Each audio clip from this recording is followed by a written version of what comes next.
this has got quite a lot, quite a few characters, as you said, that are reminiscent of a typical Chenin, like the beeswax and the florals and that kind of thing. And all that weird, funky stuff on top, like the fishiness and everything.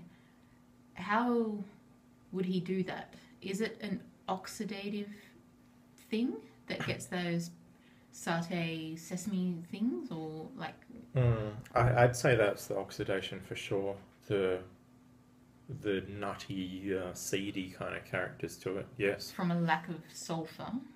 Yeah, lack of and oxidative handling. So when the grapes get crushed and the juice comes out, and from then on, really. Like so, not under protective atmospheres or anything like that. Okay. Exactly, and no sulfur added at that point. But partly it's probably the way he treats the fruit in the vineyard as well, to be honest. I mean, the precursors are probably there for those kind of aromatics. I mean, it's quite intriguing, the aromatic profile. I've never smelled a wine like this before. Yeah, exactly. Smelled sort of sea spray things, but not canned salmon. Yeah. With the calcium bones and the I said sort of like a prawn toast because of those toasted sesame seeds and the fishiness. Yeah. It's like a prawn toast with caramelized honey smeared on top underneath the grill. Yeah. So I think it's both. I mean, this guy, he doesn't care about, in my opinion, he doesn't care about winemaking. He really doesn't. And his daughter is actually making the wine now.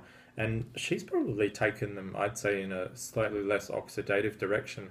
They're not quite as weird as they used to be, probably, but they're still weird enough. And they're made in I think all the way through, from in the vineyard and in the winemaking. It's the whole philosophy.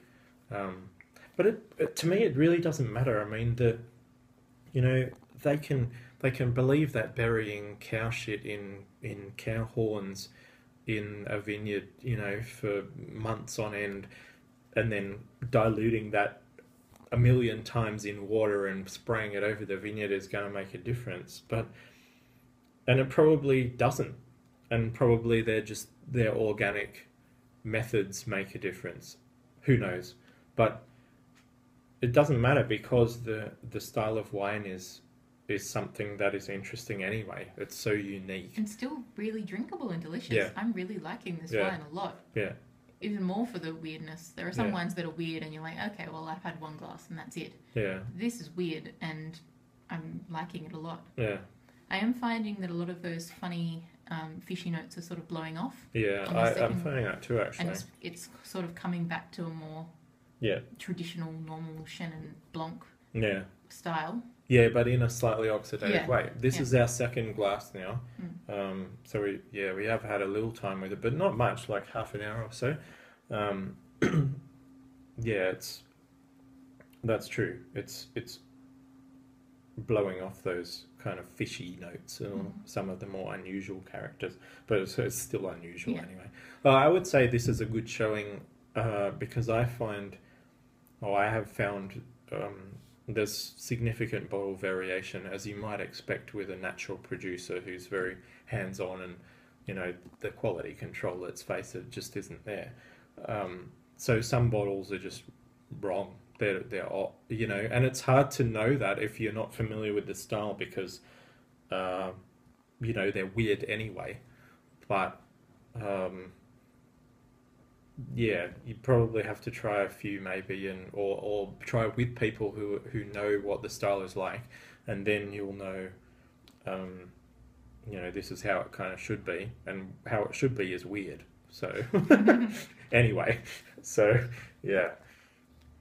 Do you know much about how it gets so clear? So other natural biodynamic wines I've mostly had red biodynamic wines, and they have that sort of cloudy powderiness about them.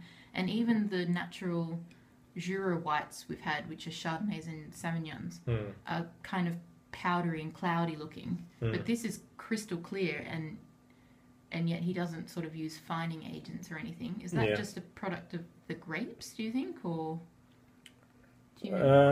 Well, I don't know, but I would suspect that it's just naturally clarified quite well. Yeah, I don't know though. Reds are different to whites anyway, because of the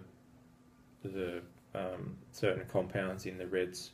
The particulates and things. Yeah, hold in suspension a bit better probably.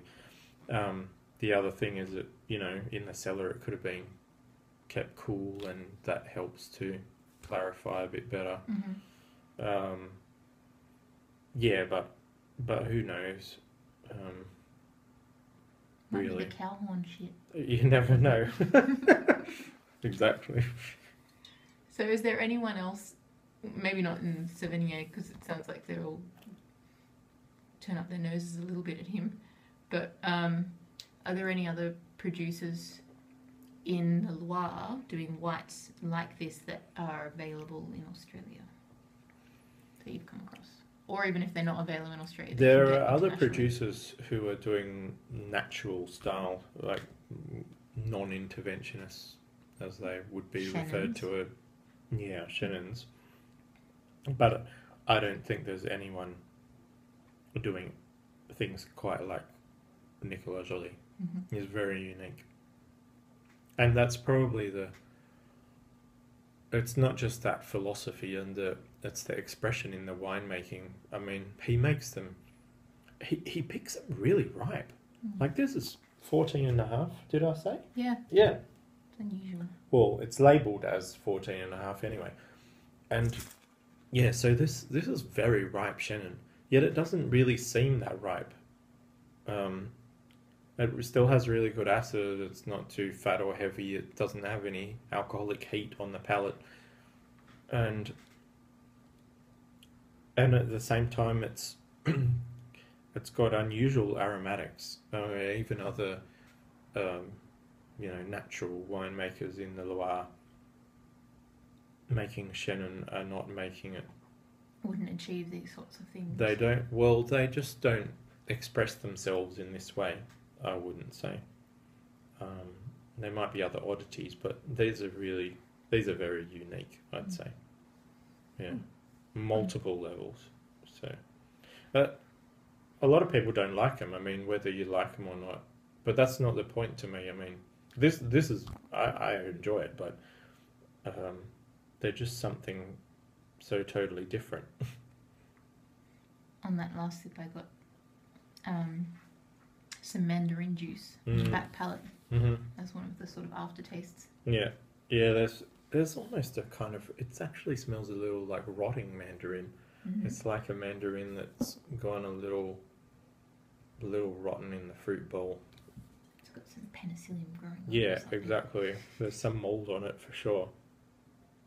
So the aromatics are really different. It's a really evolving wine too, like changes just with kept air. Springing out of the place. I think he actually recommends that you decant it, which we haven't, and give it a decent bit of airtime, like a number of hours, and not serve it too warm. Actually, I think even say they recommend 14 Celsius, which is probably a good temperature for it, actually, in my opinion too.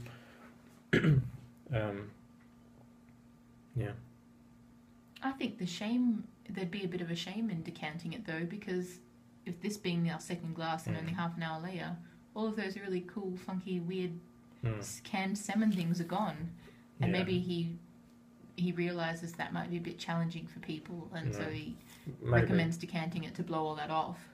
Well, I kind of like it. Straight up. My understanding is that he thinks that it will express itself better at that point. But I agree with you. In my personal opinion, I think it's nicer to open it fresh and sit with it over a few hours and just see how it evolves and embrace the weirdness. Exactly, and follow it. You know, how does it change? And so if you want to try something different. It doesn't. I mean, the fact that it's even Chenin Blanc from the Loire doesn't matter. The fact that it's even made by a biodynamic producer doesn't matter. Or that it's made by a biodynamic producer who's doing wines that even his peers think are bizarre or incorrect for the appellation, doesn't matter. It's just unique and interesting, and you might not like it, but it's worth trying for its point of difference. Nicolas Joly Savennières, try it.